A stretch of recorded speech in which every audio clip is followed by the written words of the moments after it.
बरसाने की सच्ची घटना। रमा नाम की एक स्त्री थी जो किसी गांव में रहती थी। 5-6 बरस उसकी शादी को हो गए थे, लेकिन उसकी अभी तक कोई संतान नहीं हुई थी। एक बार श्री राधा अष्टमी का उत्सव आया। गांव की औरतें बरसाना जा रही थीं। औरतों ने कहा, रमा तुम भी बरसाना चलो। राधा रानी बड़ी दयालु हैं, तुम्हारी गोद जरूर भरेंगी। वह कभी 7-8 दिन अपने घर से बाहर नहीं रही थी। उसके पति और सास ने भी उसे जाने की आज्ञा दे दी। बस उसने मन में ठान लिया कि राधा रानी मेरी गोद जरूर भरेंगी। जिस दिन उसे जाना था उसी दिन पैर में चोट लग गई। चला भी नहीं जा रहा था, फिर भी वह स्त्रियों के संग यात्रा पर चल पड़ी। सारे रास्ते ट्रेन में राधा कृष्ण का जाप कीर्तन चलता रहा। इस प्रकार वह सभी स्त्रियों के साथ बरसाना पहुंच गई। सभी नहा धोकर राधा जी के मंदिर में जाने के लिए तैयार हुए। राधा जी के महल में जब जाते हैं तो ऊपर बहुत सी सीढ़ियाँ चढ़नी पड़ती हैं। जैसे सीढ़ियाँ चढ़ने लगी, वह स्त्रियों को बोली, तुम लोग आगे चलो, मैं धीरे धीरे सीढ़ियों से आ रही हूँ। पैर में चोट लगने की वजह से चला भी नहीं जा रहा था। 2-4 सीढ़ियाँ चढ़ने के बाद उसका पैर मुड़ गया और वह नीचे गिरने लगी। तभी एक 7-8 साल की कन्या ने उसका हाथ पकड़ लिया। रमा बोली, बेटी आज अगर तुम ना होती तो मैं नीचे गिर गई होती। वह कन्या बोली, मैया ऐसे कैसे गिर जाने देती मैं तुम्हें। रमा ने पूछा, बेटी तुम्हारा नाम क्या है। वह बोली, लाडो, मेरा नाम लाडो है, यहीं पास में रहती हूँ। वह दोनों सीढ़ियों पर बैठ गईं। लाडो कहने लगी, मैया मेरे लिए क्या लाई हो। ना कोई जान ना कोई पहचान, और लाडो ऐसी बात कर रही है। रमा ने सोचा। फिर रमा ने कहा, लाडो मैं कल तुम्हारे लिए लेकर आऊँगी। तुम्हें क्या क्या पसंद है। लाडो बोलती है, मुझे नथनी, गले का हार, कान के कुंडल, चूड़ियाँ, मेहंदी, घाघरा चोली, ये सब चीज़ें बहुत पसंद है, कुछ भी ले आना। इतना कहकर वह बालिका भाग गई। जैसे तैसे रमा भी मंदिर से दर्शन करके लौट आई। आकर सोचने लगी उस बालिका के बारे में, और बाजार से उसने गले का हार और चूड़ियाँ उसके लिए खरीद ली। अगले दिन वहीं जहाँ मिले थे वह लाडो उसका इंतजार करते मिली।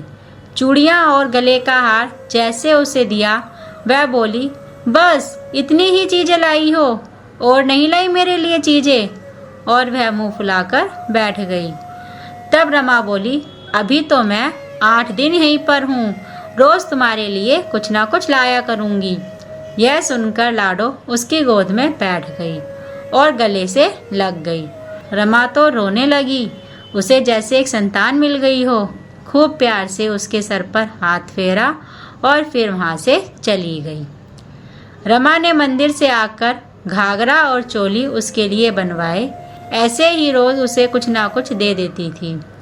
एक दिन रमा कहती है, अब ये सारी चीज़ें मुझे पहनकर भी तो दिखाओ, कैसी लगती हो लाडो। बोली, कल राधा अष्टमी है, कल पहनूंगी। इस बार लाडो के साथ एक लड़का भी था। उसे देखकर रमा ने कहा, आज पता नहीं मेरे मन में क्या आया, मैंने एक धोती और मोर मुकुट भी लिया है, क्या मैं इसे दे दूं। लाडो बोली, ये कनुआ है, ये मेरे साथ ही रहता है। ओह हाँ, तुम इसे दे दो। ऐसा कहकर वह दोनों सामान लेकर चले गए। अगले दिन राधा अष्टमी थी। जब रमा सीढ़ियों पर आई, वहाँ उसे आज कोई ना मिला।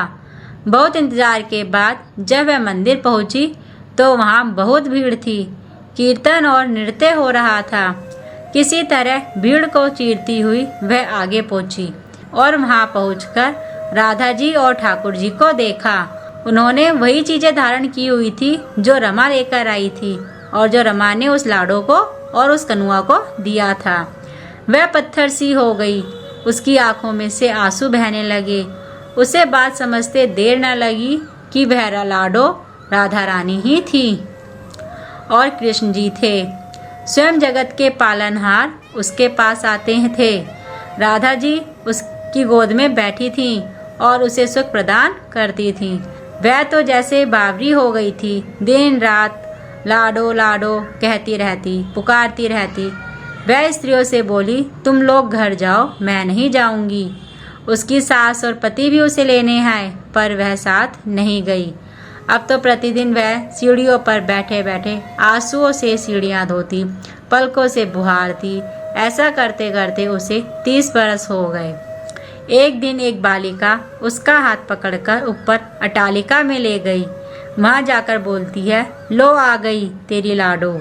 ऐसा कहकर बाहें फैलाकर रमा को बुलाने लगी और अपने गले लगा लिया। उस दिन रमा ऐसे गले लगी कि इस पार्थिव शरीर को छोड़कर सदा के लिए अपने लाडो के पास चली गई। इस घटना से हमें यह सीख मिलती है दोस्तों कि जो भी आशा रखें, चाहे वह सकाम हो या निष्काम हो, केवल भगवान से ही रखें और किसी से नहीं। बरसाने वाली सरकार की जय। जय हो राधा रानी की। राधे राधे।